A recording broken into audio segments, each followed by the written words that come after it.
Section 9 of the chapter 1 of that is Samadhi Pada, Yoga Sutra.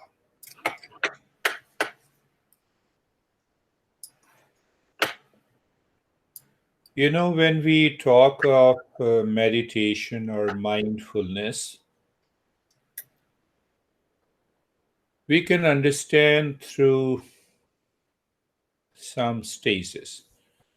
You can see the highest stage is when the mind merges into the existence. In the last talk, we understand that real self or existence is pure consciousness. And the mind borrows the consciousness, becomes alive and start working. So when the mind goes back to the existence, means like a drop of a water. Drops into an ocean, it becomes an ocean, merges into the ocean. That is the highest state. So many masters say it is the state of nothingness because now the mind cannot recognize anything different than the existence. So that is, we may say it is nothingness, it is emptiness, or it is. But without getting the right knowledge to remove the ignorance of the mind, I cannot reach to that stage. So it means removing the knowledge, removing the ignorance becomes the next lower stage in meditation.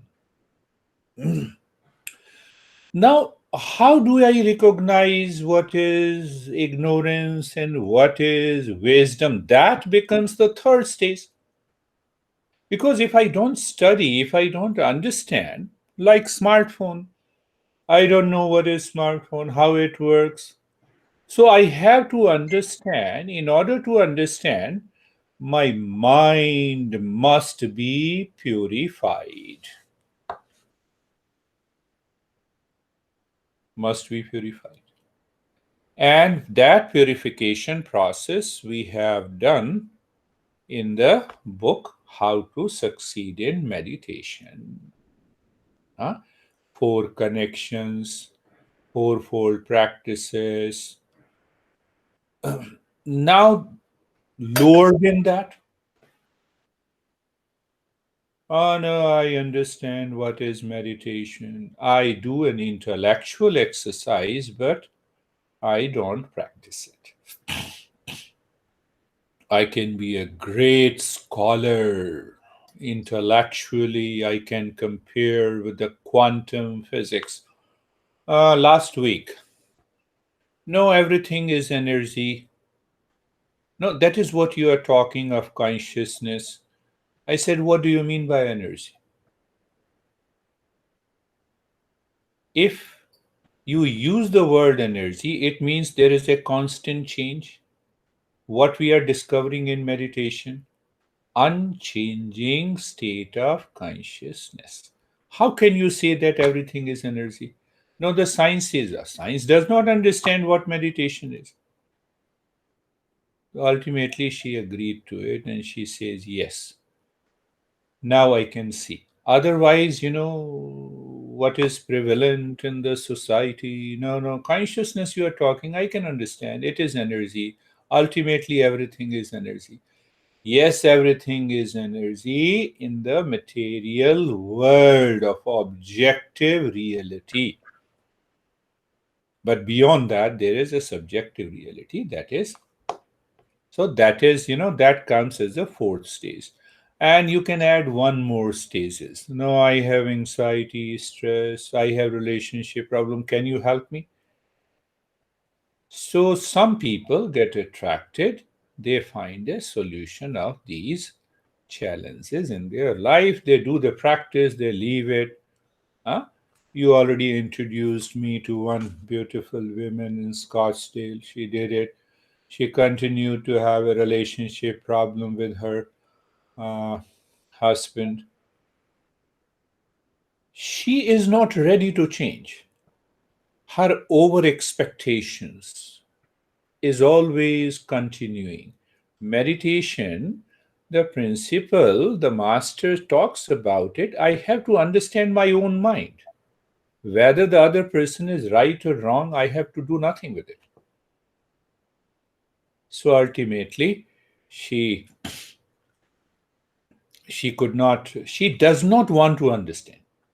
Some people are really intelligent, but they don't want to understand.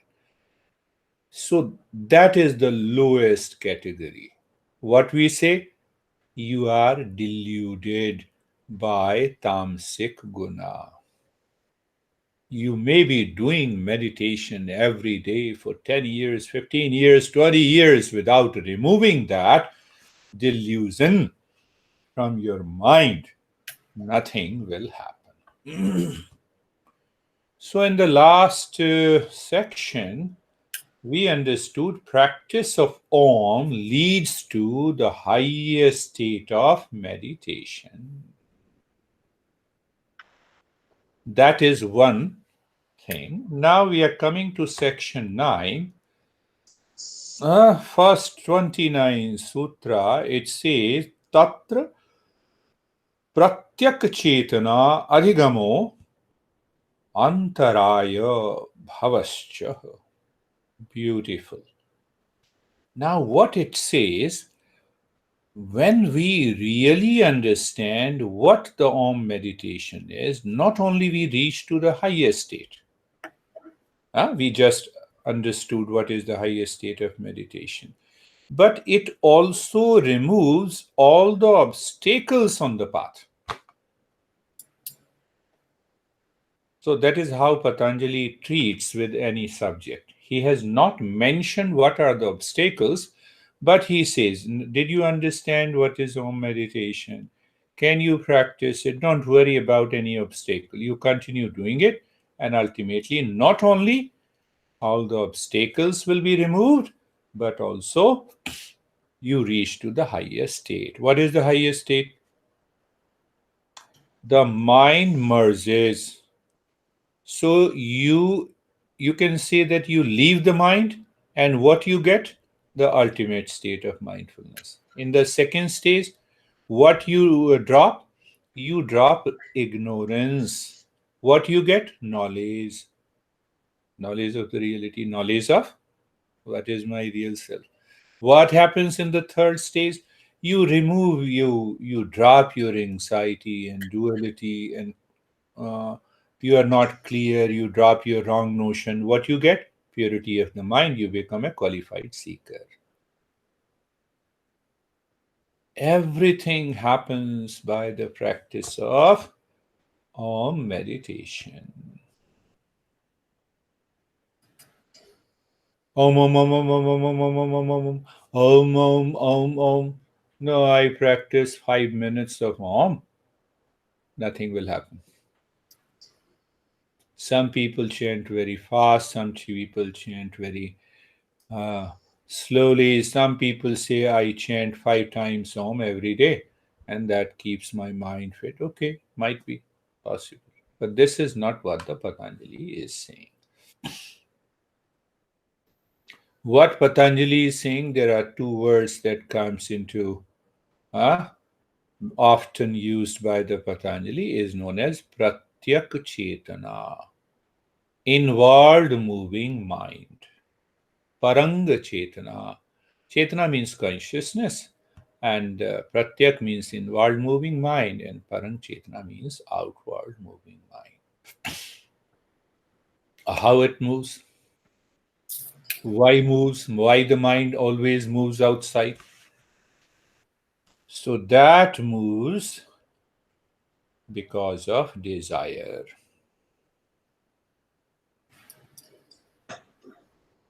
So we should stop desiring everything and anything.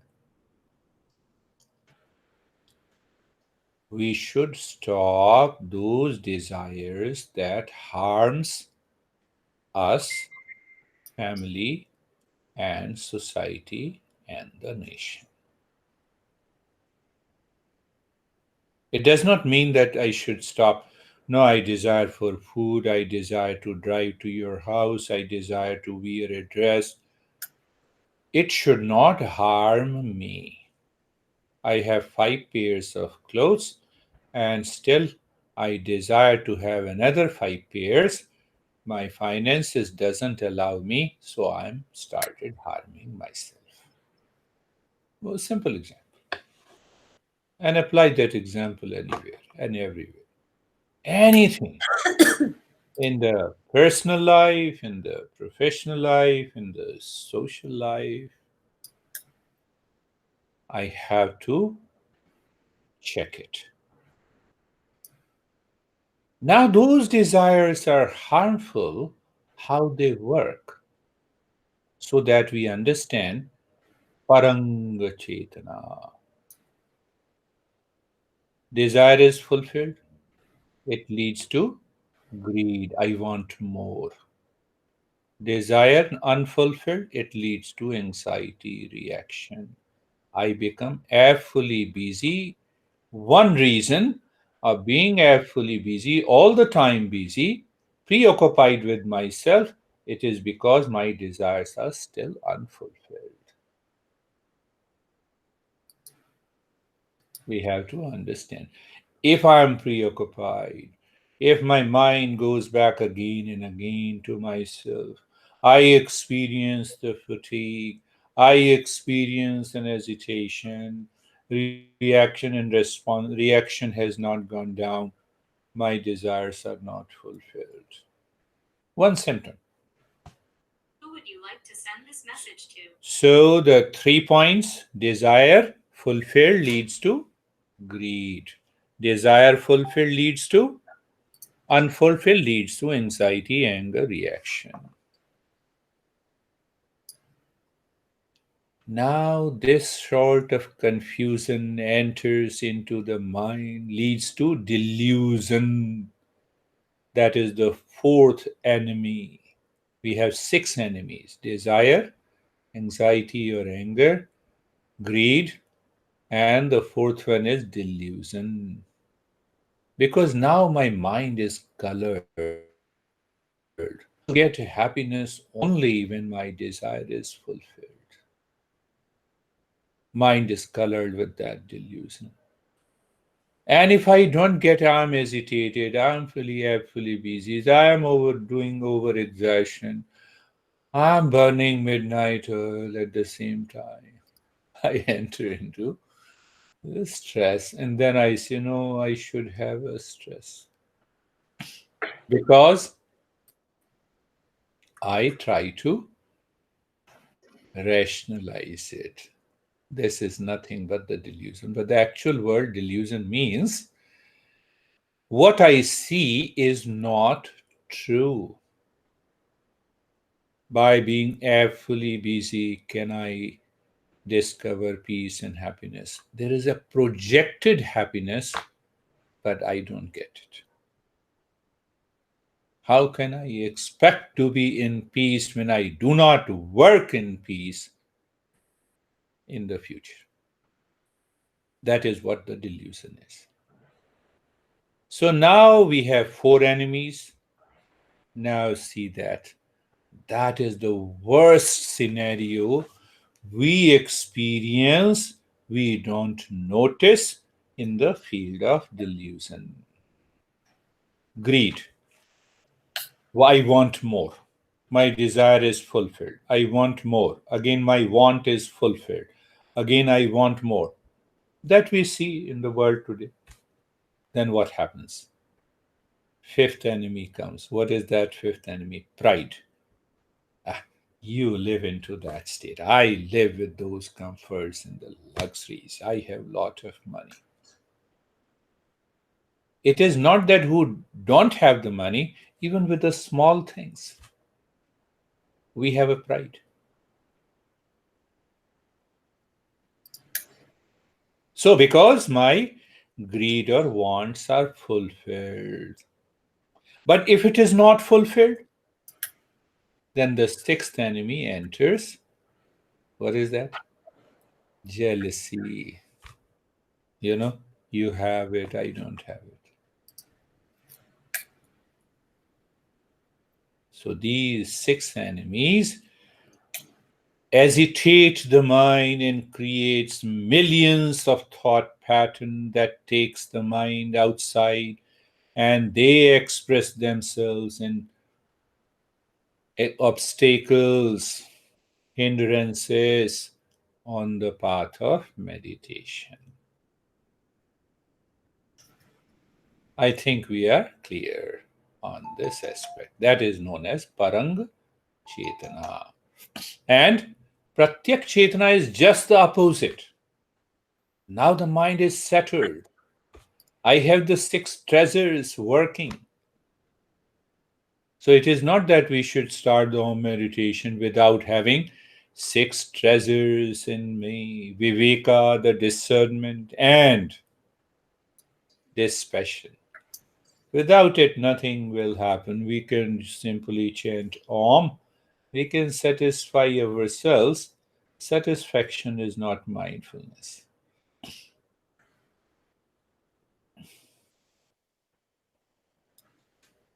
That is what is explained by the Patanjali. He says, not only we reach to the highest state of meditation, means what? Mind merges into the existence, into the real self. But it also removes all the obstacles. We have yet to understand the obstacles in the next sutra, but we laid the ground, the cause of all those obstacles. Mind moving outside only because of any expectation, but the mind of an awakened never moves with any kind of expectation or craving. That is why his mind is calm. That mind is moving with Pratyak Chetana, the inward moving mind. When we have that state of the mind, then we can apply different practices of Om meditation. One practice that I mentioned in the uh, file, in this word file, uh, then I understand that I have to start from 5 stages of Om meditation. The lowest stage is Om, Om, let me do and engage my mind. In the second stage is known as Madhyama. Madhyama, now I do it consciously. Madhyama, not very loud, not very slow. Third stage is known as Pashyanti. I'm just briefing it. It needs a lot of explanation. And the third one is known as Pashyanti. Now the mind easily becomes aware what it means by inward moving mind, so that I can perceive the Om deep within me. Whether it happens in the heart or the head doesn't make any difference. Third stage. Fourth stage is known as Apara. Now that I say only one Om, and the journey continues. My mind is absorbed in that sound, in that vision. And the fifth is Para. I transcend. The mind means the mind merges. That is one way of doing it. But I need to be a qualified seeker first. Unless otherwise, it will not happen. So, another practice of Om, again going back to the I should become a qualified seeker in a different sense.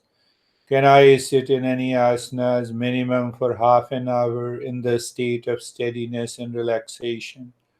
Mind is already purified. And then I go for Om meditation. Briefly, I need to cover briefly in this because Patanjali mentions in this Sutra 29 that Om meditation not only helps us to reach to the highest state, but it also removes antaraya, distractions, projections of the mind that causes the obstacles. What are these obstacles? So Patanjali explains that in Sutra number 30.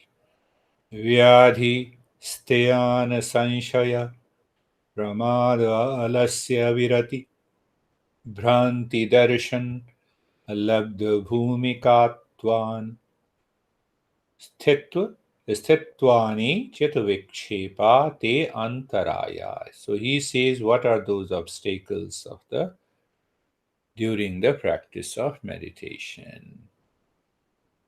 They are the barriers on the path of meditation.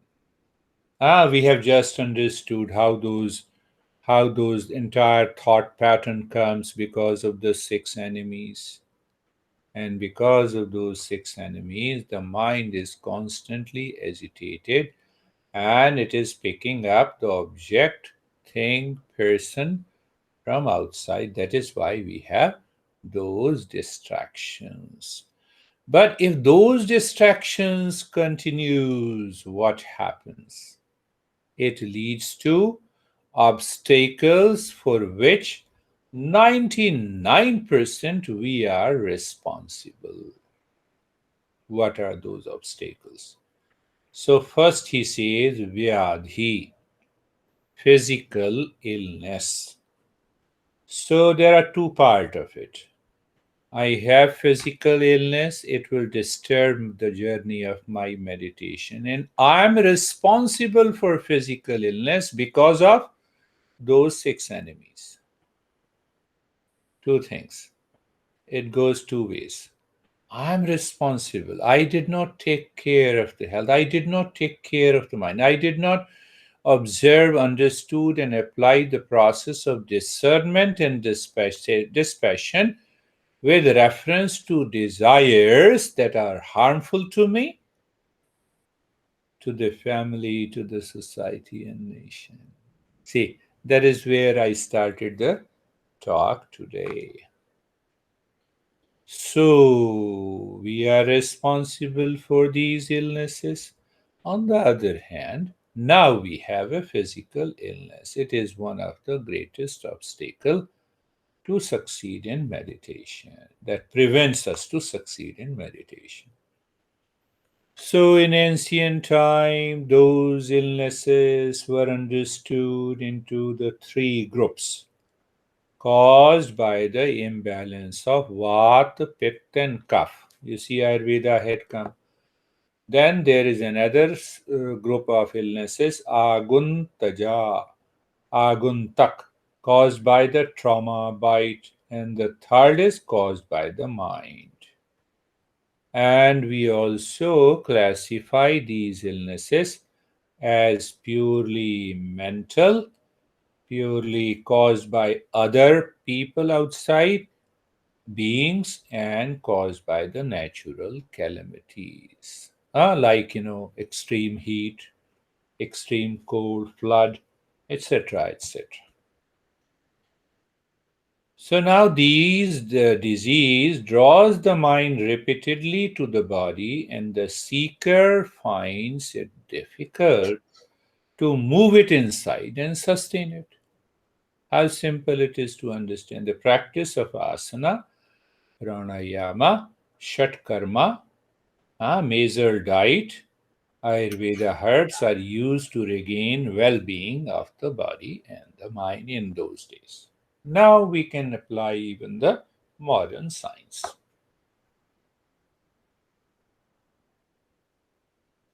Mind is the cause of all illnesses. because of the six enemies, makes the mind moving outside, projecting happiness in those things. So it is constantly agitated that we don't realize in our life. How can you say that, the cancer is caused by the mind? We are not saying. We are saying the origin, the major factor of illnesses is Paranga Chetana, the outward moving mind caused by the desire that harms us. We are not debating that issue. Second obstacle is dhyan, languor or laziness. What is laziness? Mind is reluctant to treat the path or practice regularly. The mind in this disease condition blames, complains, and reacts to avoid any practice. No, no, I have an extreme headache. How can I do the practice now? Sometimes people coming for meditation, no, I could not attend because I have an extreme headache. A lot of issues, a lot of challenges. It's the first thing, it is laziness caused by a particular symptom in the body. I have to get rid of this unless if I want to succeed in meditation. Another part we can also talk in a detail, that laziness is caused by the tamasic guna. What is tamasic guna? It opposes knowledge. It wants to live in delusion. It wants to live in ignorance. From yogic perspective, we can rationalize this at any length, and that will not help us to continue the journey of meditation. Third is sanshaya, means the doubt or indecision. Doubt or undecision. The beautiful understanding of the doubt in Eastern wisdom: when the knowledge sleeps, then you have a doubt. When you are not clear, then you have a doubt. When you live in ignorance, then you have a doubt. So, what is the way to remove that doubt? Go back to the third or fourth stage of the meditation. I'm not a qualified seeker. My body is healthy. I can sit, no doubt. So sometimes people get obsessed that they are sitting. They can sit in a particular posture for an hour, but the knowledge is not there, the doubt is there, then how can they achieve success? So the doubt must be removed by listening to the principles of Eastern wisdom by the teacher and asking questions after contemplation and reflection to remove all those doubts. How can I remove the doubt by sitting in an asana for 2 hours? It has to more to do with the mind. The mind does not have that knowledge. So knowledge is sleeping. I'm living in ignorance. So I am physically healthy. I have no laziness. But third obstacle is doubt. No, no, no, don't teach me theory. Baba, this is not theory. The learning the principles must go. That is the first part of the two-step meditation. What I am seeking must be clear. If what I am seeking is not clear, then searching the practice will not benefit me.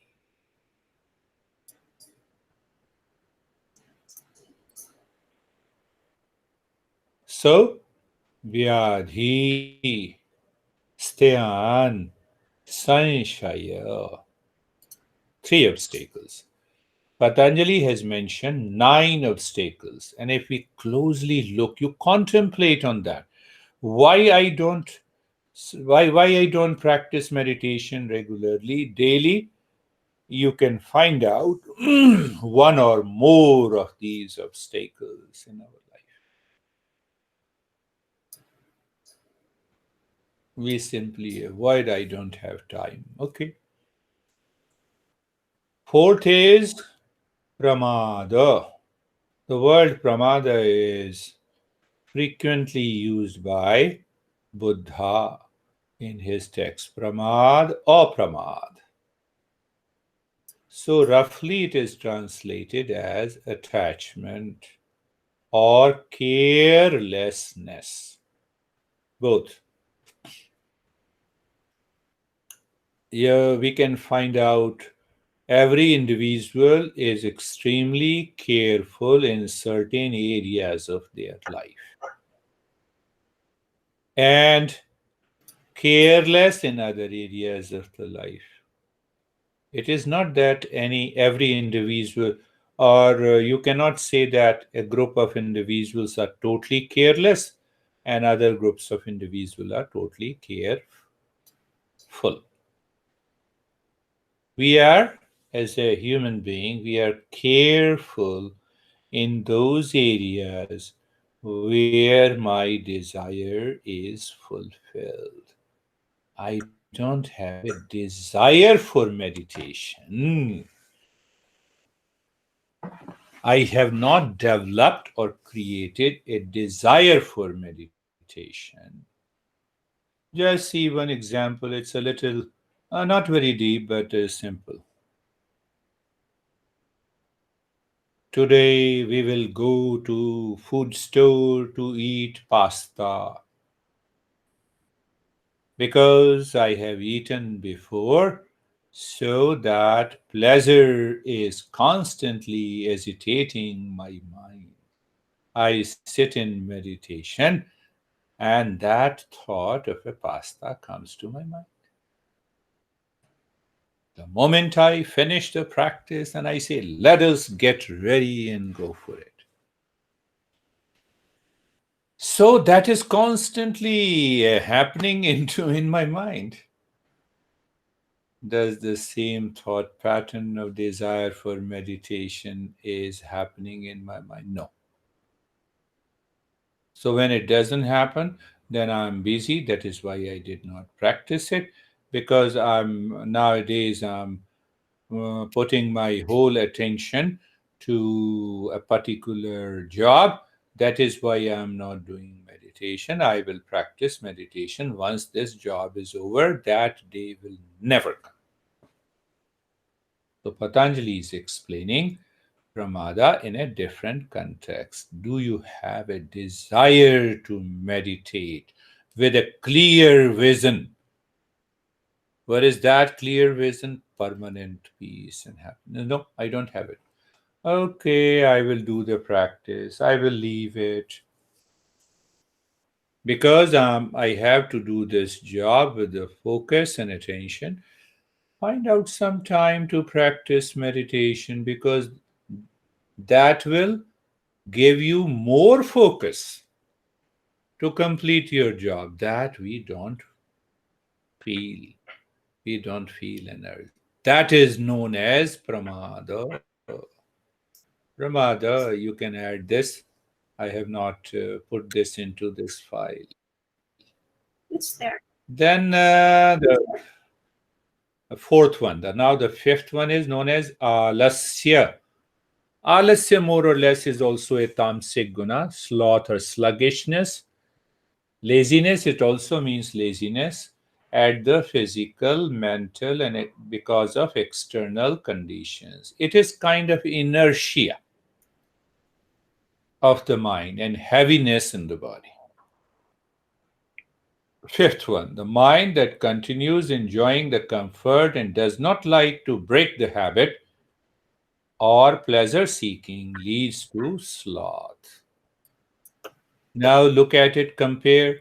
I'm almost into the fifth stage of meditation, but I desire to reach to the higher state of meditation, but I live at the fifth stage.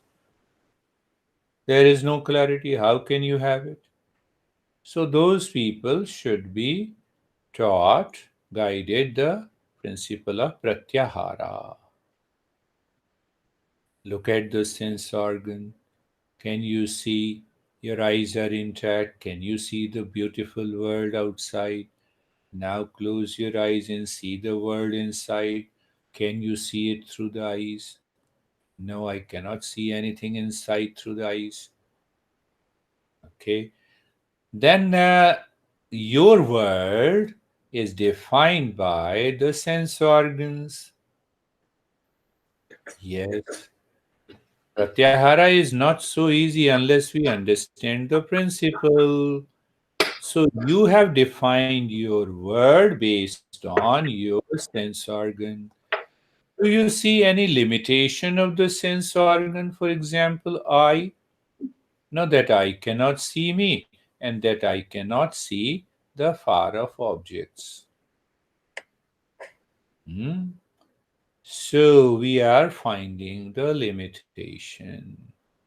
Is this world is all about received through the sense organs?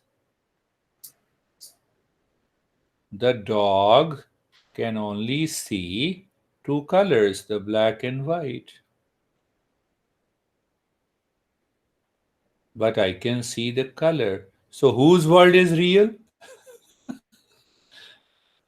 Whose world is real? So the master teaches that the sense organs that perceives the world, question it, is it real or unreal?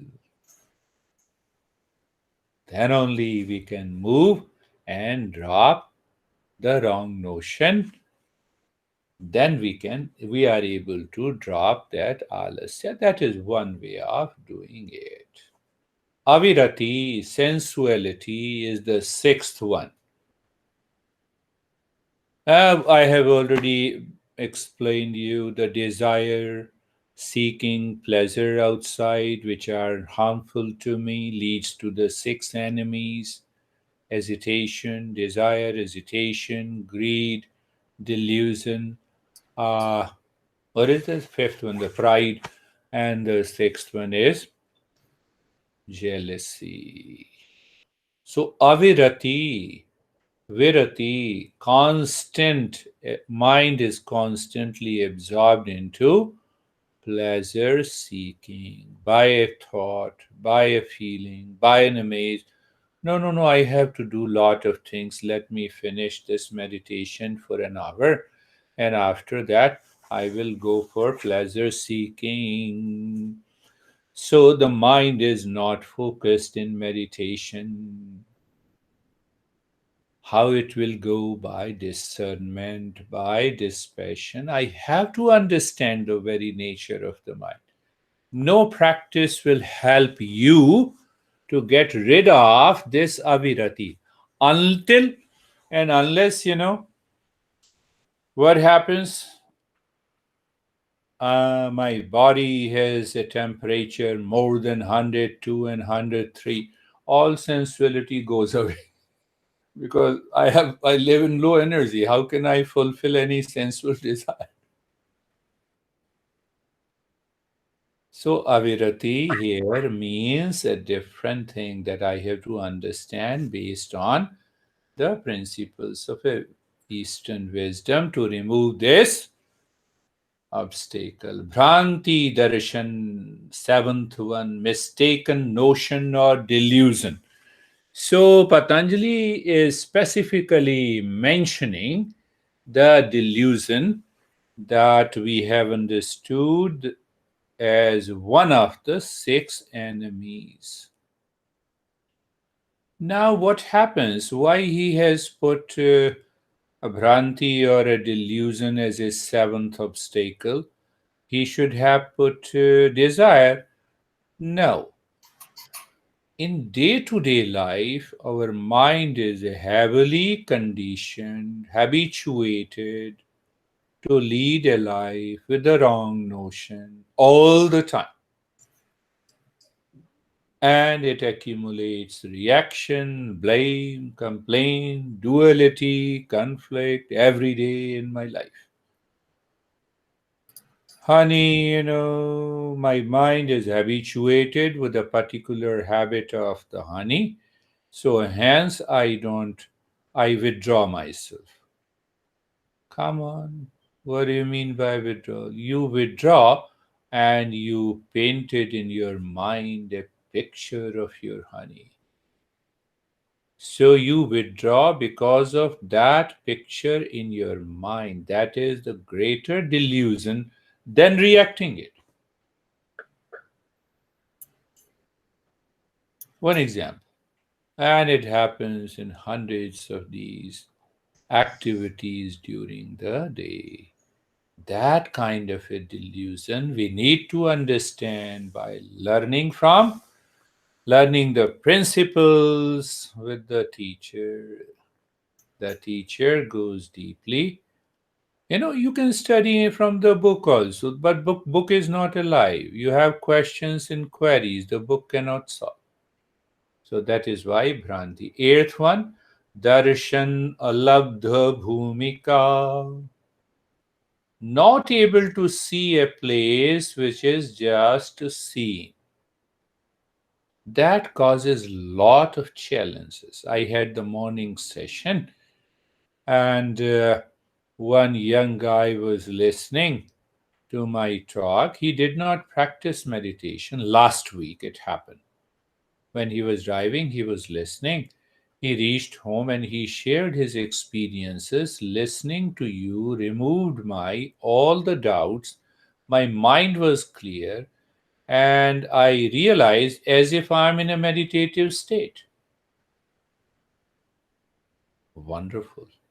The same guy, he practiced meditation today while sitting at home, and he shared his experiences. I have lot of discomfort in the body. I did not enter into that state of meditation. That is what is explained by the eighth obstacle. What it means? That even if I'm willing to practice meditation, the inner state of the mind causes the disturbance of which I'm not aware. That leads to the eighth obstacle. No, I did not get the same result which I got last week when I did not even practice meditation. My mind was clear and I was ready to share your experiences, and this week, today, I could not get it. So it means there are some unknown reasons. What do you mean by unknown reasons? I don't know. What we don't know, that why that state did not continue. So we have to, that is what is known as the eighth. What is known as the eighth. And the last one is instability. The mind finds unable to sustain the state of meditation caused by the past impression. Mind returns to the previous stage again and again, caused by any thought, past impression, or obsession of any kind. That is the ninth one.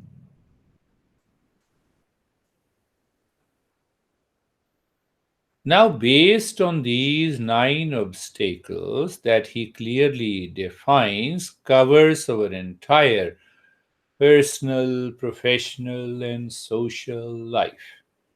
We'll cover one more sutra today. So 31 Sutra says, because of the continuity of those nine obstacles, we may experience four symptoms. First symptom, suffering. I have one friend who was my teacher in my formal education when I did masters in yoga. Couple of years back when I'm here in States, his young, I think in 2016, it has been 4 years now, his young son met with an accident and he died. Grief, definitely grief is there. Last week he called me and he started crying again. He has left a place where he has been working. He changed his job. He changed his house. Why? To bring an end to the grief. But he is still suffering after changing the place. And I requested him, let us join today in the morning and then we will talk about it. He could not do it. So, without clarity of understanding, I'm totally obsessed with pain. I'm totally obsessed with the pleasure. That leads to one or the other time in my life, the sorrow becomes a constant companion to me. Should I continue to live in grief when my dad died, uncle died, older brother died? What do I get by crying? So the approach of yoga is different. So these nine obstacles leads to four kinds of suffering symptoms. First is I always blame, complain, I'm living into that kind of a grief, the pain, mental, physical pain. Second is depression. Third is nervousness. Fourth is agitated breathing.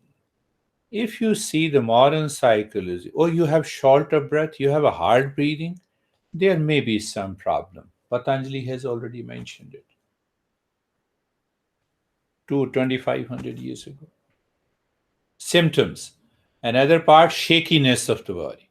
He has explained the nervousness, shakiness of the body. He is specifically written, specifically, Angama Jayat Jayatvas.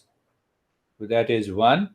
Angame Jayatvaha Swasa Praswasa Vikshepa. And then I feel a kind of mental or physical debility and a physical weakness. Did I check what I'm eating? No, I'm eating enough protein and I'm taking enough energy. I'm eating 3 times a day. Still, I'm feeling it. Mental issues. So, look at it this. So, again, go back to those thought pattern caused by the six enemies known as projection. Mind is constantly projecting and unnecessarily occupied with oneself. Oh, I have to do a lot of things. We don't want to understand. No, no, you don't know. Well, let it happen. What should we do? So, with that preoccupation, being obsessed with those thoughts that I'm fully busy, that I don't have time, first cause is those six enemies, leads to the distraction of the mind and the projection of the mind. That manifests in nine obstacles, creates a vicious circle. And these nine obstacles causes these four symptoms. Dukhdormannasya angame jayatvaha angame jayatvaha. What is angame jayatvaha? Shakiness of the body, hard breathing. So 9 plus We can say 9 plus 4. 9 plus 4. Again, I will cover up. You can read it and finalize and edit it. Yoga Sutra 32, he says, Patanjali says, what is the way to get out of those obstacles? Go back. What he says, Abhyas Vairagya Abhyam Tan Nirodha, regular practice with wisdom or dispassion is the key. Practices are the same. We have to follow the same routine, same practice. Not only the regular practice with wisdom will help me to reach to the highest state of meditation, leads to awakening, but the same method should be applied to get rid of these obstacles. I explained in a different way. Then we will cover in our next lesson what we will cover. There are 20 practices in 8 sutras. Patanjali explains not only you will be able to get rid of these obstacles, but also progress into the journey of self discovery. And now your questions.